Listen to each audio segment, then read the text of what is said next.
Style takes too long. I can't fit anything. I have nothing in this closet. Oh, I'll just stay home. I need to purge my closet. Oh, but not that dress. Yo, Taylor here. If you ever thought to say one of these phrases, then this show is for you. Join me at the Style Table where we'll have candid and fun conversations about real women's style issues and wardrobe dilemmas. We will discuss solutions and ideas that will give you a big sigh of relief. You'll learn ways to save money, make money, and enrich the lives of others with the clothes in your closet. We're going to take the stress out of your style.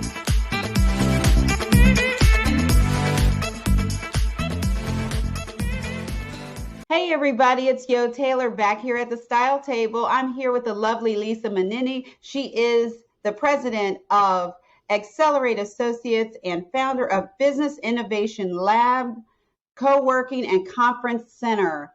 Lisa, welcome to the show. My pleasure. Thanks for having me, Yo. So you have a lot going on. So why don't we start out with what is the Excellerate Associates?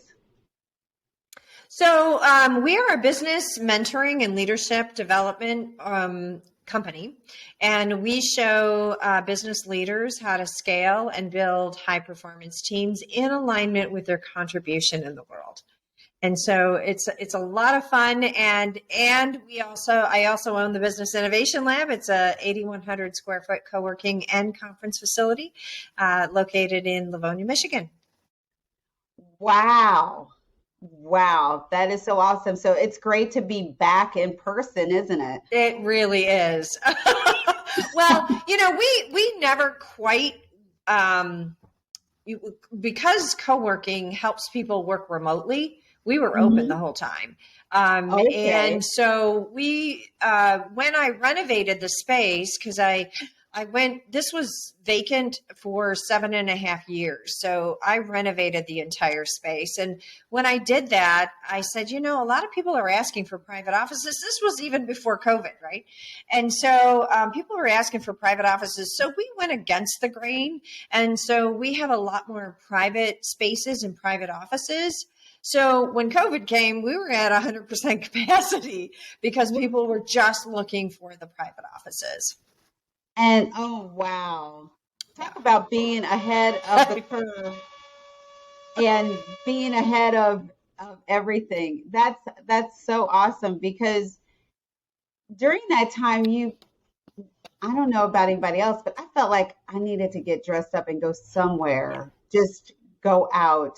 I mean, I did so much work to be able to go into your own office space and still feel like you're a part of your business, because it's a part of your mindset, Absolutely. Yeah. And we did throughout the pandemic, we also did hybrid learning. So we had a lot of people online and in person at the same time. So from a business mentoring standpoint and leadership development, we continued throughout the pandemic. We just had to adjust the way that we were delivering our programs. So yeah, so it's all about making sure you stay, agile during that whole process and find new ways and different ways to deliver your products and services. Absolutely. I know I had to. I was like, oh my God, I can't go into people's closets anymore. I can't. Right. I'm like, what am I going to do? Do what I do anyway. Shop online and go into closets virtually. So we just adapt and overcome and keep it moving, right? Absolutely. And in fact, we started the second renovation in January of 2020. And so the second half of the building got renovated during that time, and we just had to navigate whatever came up, and we got it done. And in fact, we got it done in record time despite that. Did you have to be cautious? Did you have to shift on a dime? Absolutely. But that's kind of what it takes when you own a business and you're in the midst of really taking a stand for something very powerful. And I was all about business abundance. And so I stood in that every single day and said, okay, what else do we need to do? How do we need to change this? What do we need to do differently? So it was common to have to do, switching on a dime, based on what was happening in the day. And that's the essence of leadership, being able to steer the ship and keep everybody rowing in that direction. Isn't it the truth? It was interesting when you asked me to be on your show, and I appreciate that because, I had to go from the construction site because we were going from the construction site to a business meeting. And so there was always, even the first time before the pandemic, when we did the first renovation, I had to put on my, my different types of pants that I wore. And I'm like, okay, can this go on the construction site? And can this go in a business meeting? What do I need to do here? So it was very interesting. So by the time the pandemic came, I'm like, okay, what do we need to do differently? Exactly. You're ready for everything if you can shift that quickly. So tell me a little bit about that. Like, how did you make the decision when you went to a construction site? I'm sure you probably thought, well, maybe black pants might not be it. Well, actually, I did. And, it's really interesting. Beta Brand has these really great dress yoga pants. And you put a shirt on over it. You put a blazer on, maybe throw a scarf on. You can literally go from, them doing construction to brushing yourself off and going to a business meeting. So I found very creative ways to be able to make that shift, or even a business meeting, and make that shift into, being during the construction and being here, and, waiting for, some of the inspectors to come to make sure that we passed everything that we needed to pass. And then, oh, by the way, I've got to go into another business meeting, or a networking meeting. And so some of those quick things, like, let me change out my scarf, which was really nice accessory, swing it around my neck, boom, off to the next meeting. So it's just kind of what happened and how I was able to kind of shift from, the construction site to a business meeting. Okay, and then you have to shift to, now you do some of your presentations and you're speaking on Zoom online, or do you find yourself doing more of that now, or are you going to expand back into the... That's a great question. Before the pandemic, we always delivered online anyway. So we actually started going more in person. And then when the pandemic hit, we then went hybrid, offering both in person and online at the same time, which can be a little tricky because you want to be able to engage people. But, by this time I had 30 years of training, so it wasn't a big departure because I've done both. I just didn't necessarily do both at the same time. And that's what I ended up doing, and it works. And we continued that and will continue that because we noticed that, even though we're kind of getting out of the pandemic, sometimes people said, I'm really not feeling well. I don't think it's this, but I don't want to risk it, but I still want to participate. So now we look at it from a standpoint of, there's still a little bit of volatility in travel and feeling well and getting together, some apprehension in doing that. So just by offering that as an option, we find it's actually working better because then people can have some peace of mind and still get the training that they registered for. See, that's definitely a plus. I'm planning an event myself, and I have to really think about that, and so other people can also participate too. I can expand my viewership and the participation, and women. It's a women's retreat event. Women want to get dressed up and get out there. So I have that to consider too. So there's so many things that I have to think about because will be one of my very first major events. And so I'm really excited. But like you said, you have to think about COVID and keeping people apart, or you have to keeping think people healthy, just keeping people healthy. And so, the interesting thing is, and you can be really creative about that. So you could have a live event, and the live event people attendees might have certain access to certain things, and the online people might have access to certain parts of the event. And then maybe you can even put them into a breakout session, and that breakout session for just the online people. So there's lots of ways that we've made it very interactive, continue to make it interactive, and people bonding during the event, regardless if they're in person or online. So there's lots of creative ways that you can make an event so that people actually connect. Yeah, and people can still, do hair, makeup, and show up and get dressed up just as if you were there. Absolutely. And still feel like you're a part of things, enjoying it, and also feeling like you look good and feeling good and having fun. Absolutely. So that's what I'm hopeful for. But wow, this has been great. This is definitely helpful, but it's also really cool that you were already ahead of the curve before any of this happened. You were already there, and what a blessing to just be like, oh, okay, we'll just keep doing what we were doing. Well, and the one thing that we did modify is the hybrid model, because everybody had a mindset, whether you have a mindset about people coming, being at work on location, and there's pros and cons to everything, right? There's pros and cons to working remotely and having remote workers. There's also pros and cons to working on site. And we've really got to talk about what's workable and what's missing. That, if you're not, those water cooler conversations, those casual conversations can really create some fantastic ideas that now is missing and not happening online when you're online.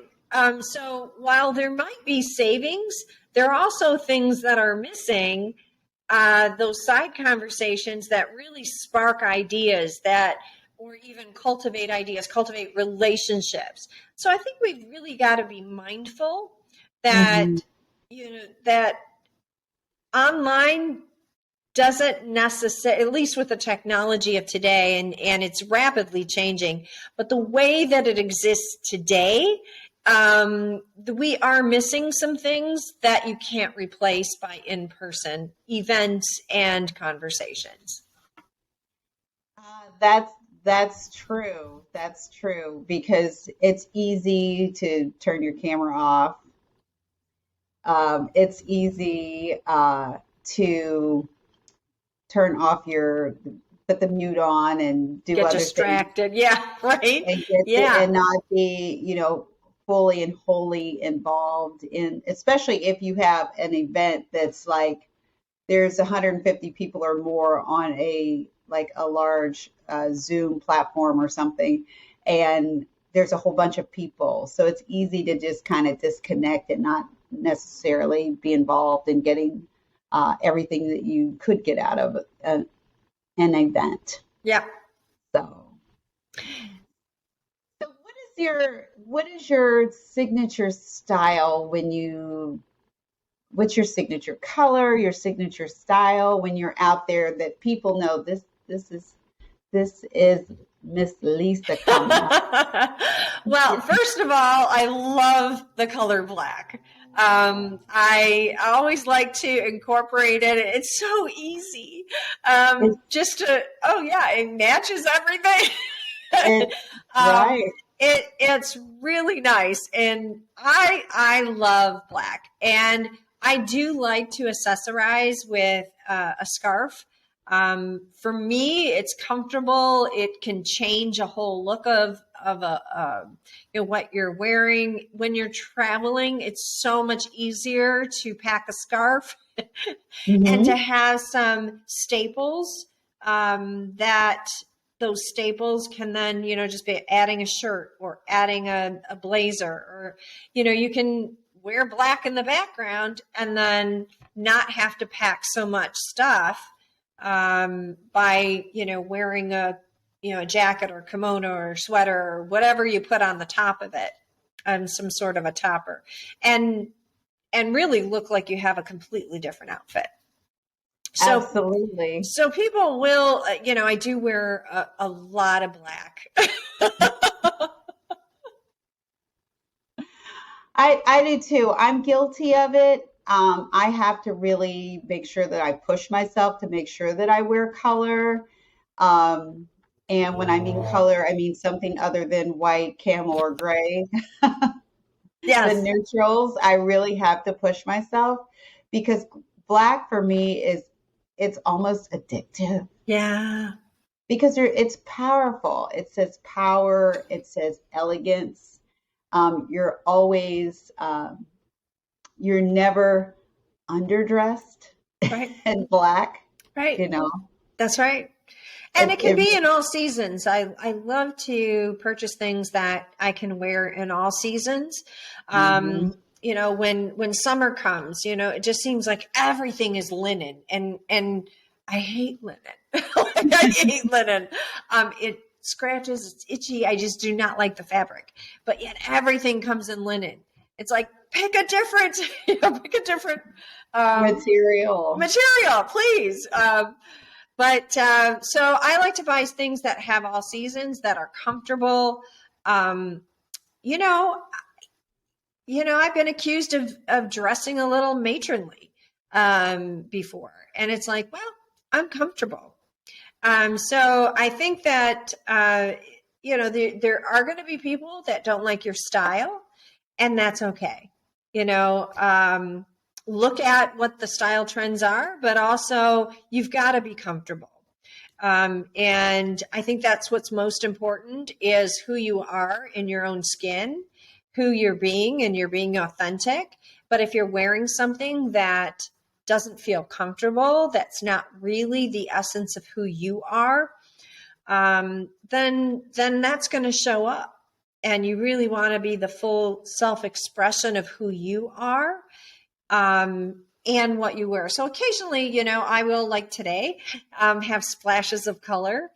Usually they're going to be in the jewel tones. That's what I like. And I think it's important for people to understand what it is that they like and what they feel most comfortable in. That would be authentically the full expression of who they are. I couldn't agree with you more. I am a wardrobe strategist. I love high fashion. Absolutely. Can I shop for high fashion with the best of them? Absolutely. However, my mindset of it is different. It's kind of like yours, what you're saying. I want someone to dress in where they see themselves, their own idea of what they feel like style is for them. Now, I help update, but I want you to stay in the lane that you feel most powerful in. Because like you said, I can put you in some dress that I might feel like is absolutely fabulous, and you put it on and you're like, this really isn't me, but I'll wear it because it's high fashion, and you're walking around like, ugh, I hate this. That is not good for me. That's not good for you. It's not good for me. So that's why it's more important for you to look like yourself, feel powerful, feel comfortable. And I'm all about comfort. Mm-hmm. I don't know if it's just because, you know what, I've always been about comfort. Who am I kidding? I want to feel comfortable in my clothes. And I always feel more confident when I'm comfortable in my clothes. And it looks like who I am as a person. Mm-hmm. And that's what grab and go style is. That is feeling comfortable. And that's when you're delivering 100% of that information, is when you feel good and you feel like, I look good and I'm comfortable, and you're not in the back of your mind thinking, is this sticking out here? Yeah. or this material's itchy. Like, I can't wait to get it off. Yeah. Right. Wow, wrinkle looking. Why are they not laughing? Why are they not clapping? Do I look crazy? So you don't have to think about any of that because you just know you look good and you're just up there doing your thing, getting that job done. And that's what I'm about. And you definitely, that's what all you're about. So that's great when it comes to style. So Lisa, please tell us how we can get in contact with you. Yes, absolutely. You can go to our website, excelerateassociates.com. That's EXCELLERATE associates.com. And you can learn more about not only the leadership and organizational development and business mentoring, but we also have every month we do an introduction into the approach that we take. And that is available also on our website. So the introduction workshop is a really great place to start, and also learn about the Business Innovation Lab co-working and conference facility. And you guys know where you can find me at thestyletable.com. I'm on LinkedIn, Instagram, Facebook at The Style Table LLC. We're also on YouTube at The Style Table LLC, where you'll be able to see Lisa and many other fabulous presidents, CEOs, and leadership, women in leadership roles who are fashionistas, and they know their style, they know their look, and they're out there getting the job done looking good. Boom. See y'all next time. Bye.